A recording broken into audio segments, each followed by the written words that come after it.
Hi, I'm Fran, an analog explorer with Space4Innovation. I'm not an astronaut, but I spend a lot of time in places that will ask the same questions that a changing climate and space will do. Last year, I spent 3 weeks walking across the desert with a camel, carrying only the bare minimum and the things I could take with me. To prepare, I lived alongside communities that have navigated the desert for generations. I learnt from these people whose survival knowledge is based in footprints and wind patterns and not textbooks. I didn't want to move through the desert until I really understood how to listen to it. I come to this work both as a philosopher and as an endurance athlete. My academic background in philosophy and my dissertation explored how vast open landscapes shape human perception and the way we perceive the environments around us. I have always been drawn to places that strip life back to the essentials, where you are forced to confront what really matters. What stayed with me was not the heat or the isolation, but just how quickly everything non-essential disappears both inside and out, and how different our decisions become when there is no comfort, no protocol, and no safety net. And that is what brought me to Space4Innovation. I joined as an analog explorer to keep studying those moments when systems fail and all we are left with is training, memory, and judgment. Part of my work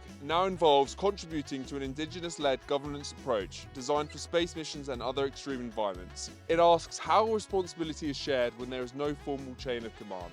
Over the next year, I'll be working with endurance athletes and also preparing myself for another solo expedition, this time across the Arctic. The idea is to keep asking the same questions. What does responsibility look like when nobody is watching? I'm interested in how lessons from these extreme environments carry forward into space exploration, climate adaptation, and the fragile points in our systems where failure becomes human. We often talk about getting to places like Mars, but I think the question that really matters is, who do we become when we get there?